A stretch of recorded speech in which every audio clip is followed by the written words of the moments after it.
Students, आज हम देखेंगे वितरण का सीमांत उत्पादकता सिद्धांत। ठीक है, इसमें क्वेश्चन इस ढंग से रह सकता है कि वितरण की सीमांत उत्पादकता सिद्धांत की आलोचनात्मक समीक्षा करें।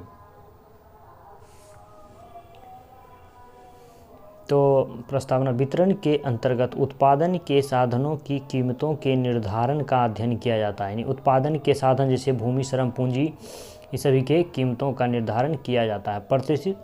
प्रतिष्ठित अर्थशास्त्रियों ने साधनों की कीमत निर्धारण तथा वस्तुओं की कीमत निर्धारण में अंतर किया था। इन्होंने वस्तुओं की कीमत निर्धारण को कीमत सिद्धांत का नाम दिया गया तथा साधनों की कीमत निर्धारण को वितरण के सिद्धांत का नाम दिया गया। यहाँ से ऑब्जेक्टिव क्वेश्चन बन सकते हैं। किंतु आधुनिक अर्थशास्त्री वस्तु की कीमत निर्धारण एवं साधन की कीमत निर्धारण के लिए अलग अलग सिद्धांतों को मान्यता नहीं दिया। इसका कारण यह है कि साधनों की कीमत का निर्धारण उसी मांग एवं पूर्ति के सिद्धांतों द्वारा होता है जिसके द्वारा वस्तुओं की कीमतों का निर्धारण होता है। अतः आधुनिक अर्थशास्त्री साधनों की कीमत निर्धारण को भी कीमत सिद्धांत का एक भाग मानते हैं।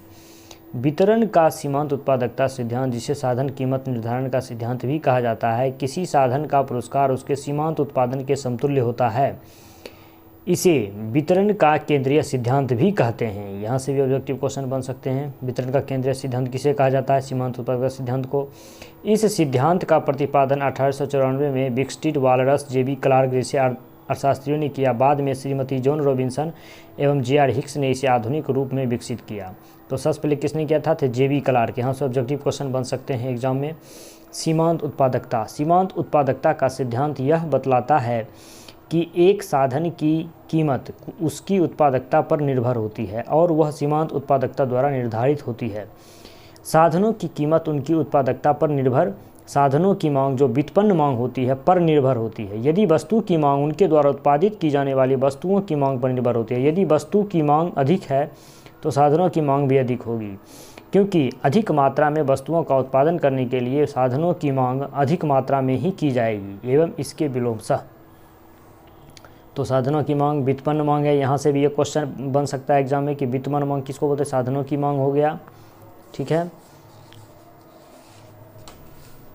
अब साधनों की मांग उत्पादकता के द्वारा इसलिए की जाती है क्योंकि साधनों में वस्तुओं को उत्पादित करने की क्षमता होती है। दूसरे शब्दों में साधनों की कीमत इसलिए दी जाती है क्योंकि उसमें उत्पादकता होती है। अन्य साधनों को स्थिर रखकर परिवर्तनशील साधन की एक अतिरिक्त इकाई के प्रयोग से उत्पादन में जो वृद्धि होती है उसे साधन की सीमांत उत्पादकता कहते हैं। यानी अन्य साधनों को स्थिर रखकर केवल यानी परिवर्तनशील साधनों को एक अतिरिक्त इकाई के प्रयोग से उत्पादन में जो वृद्धि होती है उसे साधन की सीमांत उत्पादकता कहते हैं। सीमांत उत्पादकता को तीन प्रकार से व्यक्त कर सकते हैं। एक सीमांत भौतिक उत्पादकता है और एक सीमांत आगम या आय उत्पादकता है और सीमांत मूल्य उत्पादकता या सीमांत मूल्य उत्पादकता कहते हैं। तो सीमांत भौतिक उत्पादकता, जब कभी सीमांत उत्पादकता को वस्तु की भौतिक मात्रा में व्यक्त किया जाता है तब उसे सीमांत भौतिक उत्पादकता कहते हैं। जब उत्पादन MPP बोलते हैं, जब उत्पादन के क्षेत्र में अन्य साधनों को स्थिर रखकर किसी एक साधन की एक अतिरिक्त इकाई को उत्तरोत्तर बढ़ाया जाता है तब इस साधन के प्रयोग के परिणाम स्वरूप कुल भौतिक उत्पादन में जो वृद्धि होती है उस अतिरिक्त वृद्धि को उस साधन की सीमांत भौतिक उत्पादकता कहते हैं। सीमांत आगम या सीमांत आय उत्पादकता, अन्य साधनों को स्थिर रखकर परिवर्तनशील साधन की एक अतिरिक्त इकाई के प्रयोग से कुल आय में जो वृद्धि होती है उसे साधन की सीमांत आगम उत्पादकता कहते हैं। दूसरे शब्दों में, यदि सीमांत भौतिक उत्पादकता को सीमांत आगम यानी MR मार्जिनल रेवेन्यू से गुना कर दिया जाए तो सीमांत आगम उत्पादकता प्राप्त होता है, MRP प्राप्त होता है। अतः फर्म या उत्पादक यह जानना चाहता है कि किसी साधन की एक अतिरिक्त इकाई को लगाने से उसकी कुल आय में कितनी वृद्धि होती है।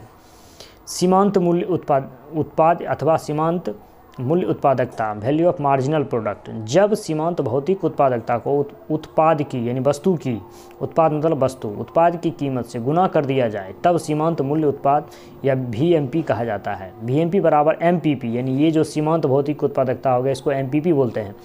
यानी MPP में जब हम प्राइस से गुना करते हैं तो ये हमारा वैल्यू ऑफ मार्जिनल प्रोडक्ट यानी सीमांत मूल्य उत्पादकता कहलाता है। अब है पूर्ण प्रतियोगिता में, यानी परफेक्ट कंपटीशन में मूल्य क्या होता है, AR बराबर MR, ठीक है, यानी औसत आय बराबर सीमांत आय। इसलिए VMP बराबर MPP गुने MR है, मार्जिनल रेवेन्यू, तो MRP कहलाएगा। यानी जब भी MPP में P से गुना करते थे पहले तो वो हमारा VMP था, लेकिन जब MR से गुना करेंगे तो वो हमारा MRP कहलाएगा।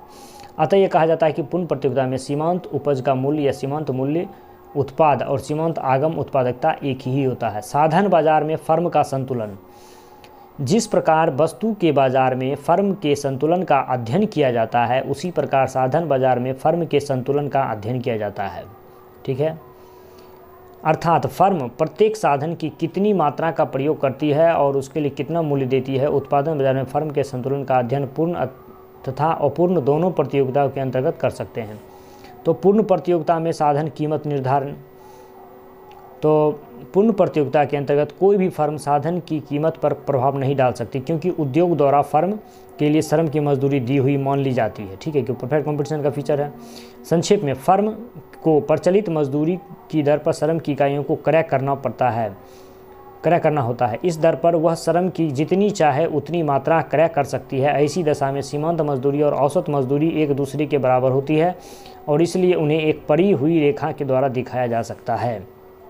जैसे ये हो गया, ये हमारा W बराबर वेज बराबर average wage equal to marginal wage. तो अतः पूर्ण प्रतियोगिता के अंतर्गत प्रचलित मजदूरी बराबर सीमांत मजदूरी बराबर औसत मजदूरी, ये हो गया W बराबर MW AW।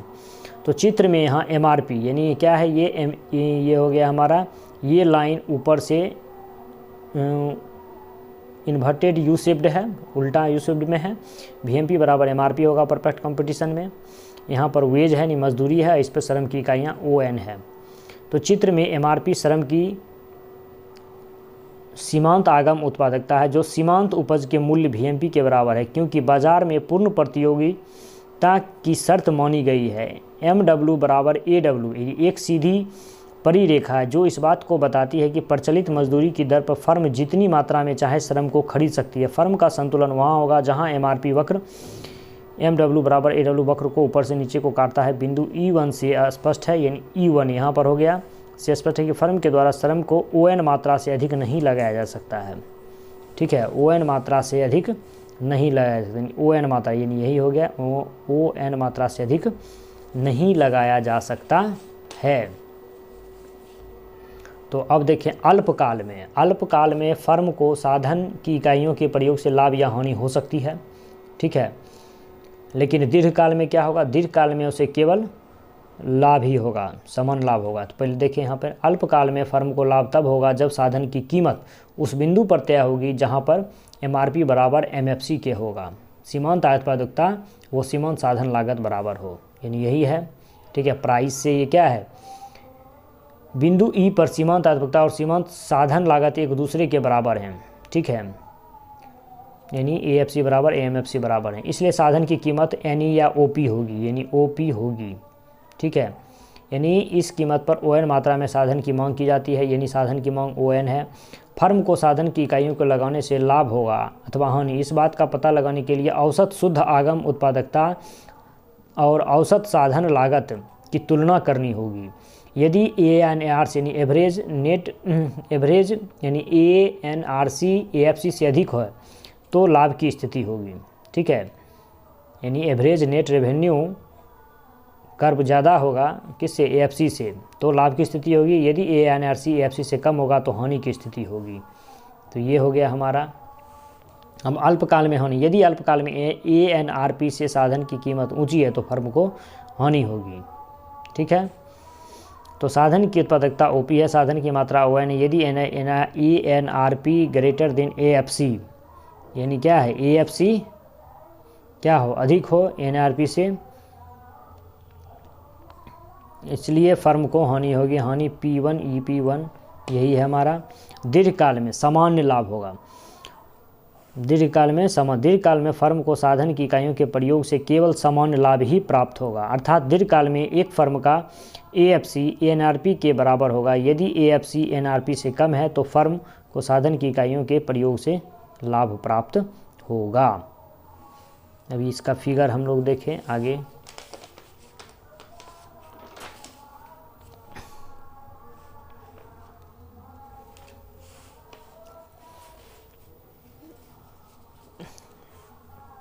अब यहाँ पर आगे इसका एनालिसिस किया गया। स्पष्ट है कि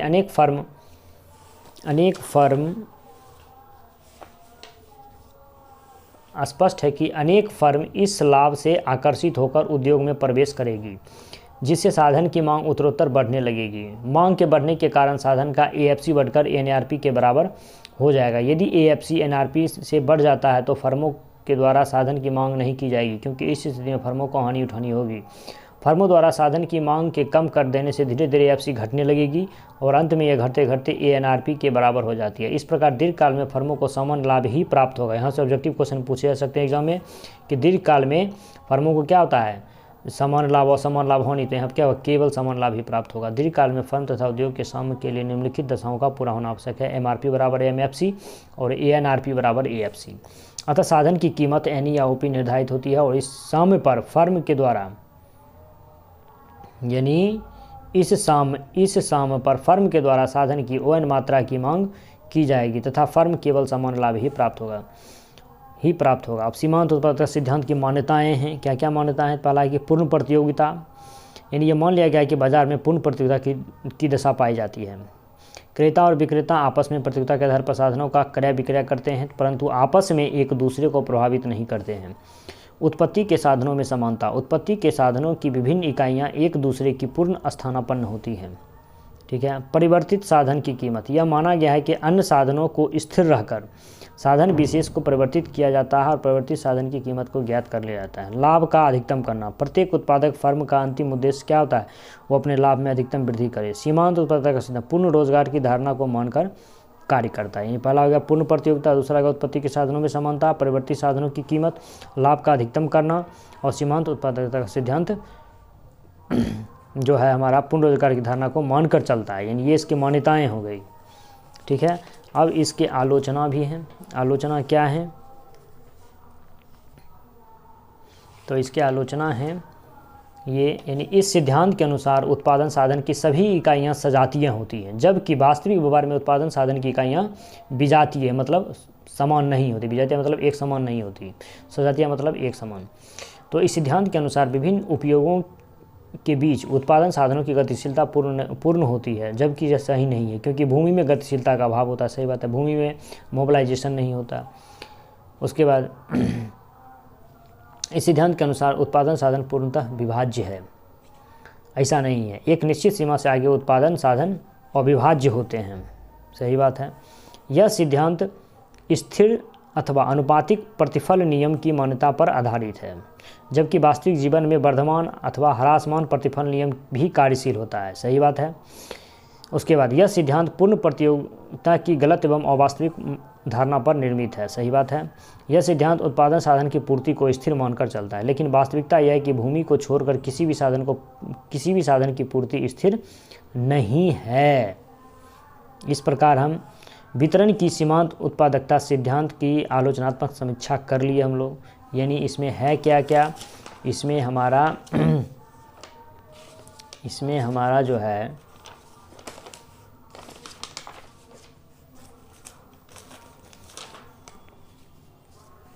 पहला तो किसकी प्रस्तावना देना है, फिर उसके बाद सीमांत उत्पादकता क्या है ये हो गया। उसके बाद सीमांत उत्पादकता के 3 प्रकार होते हैं, इसको एनालिसिस करना है। ठीक है। इसके बाद हमें देना है कि साधन बाजार में फर्म का संतुलन कैसे होता है ये बताना है। पूर्ण प्रतियोगिता में साधन कीमत का निर्धारण कैसे होता है, ये ग्राफ हो गया। ठीक है। इसके बाद इसमें अल्पकाल में फर्म के लाभ क्या होंगे, लाभ हानि, उसका एनालिसिस किया गया है इसमें। और उसके बाद हमारा सीमांत उत्पादकता की मान्यता है। ठीक है। मान्यता के बाद हमारा सीमांत उत्पादकता सिद्धांत की आलोचना, और इसी के साथ हमारा ये टॉपिक समाप्त हुआ। आप लोग इसको लाइक, सब्सक्राइब, शेयर ज़रूर करें।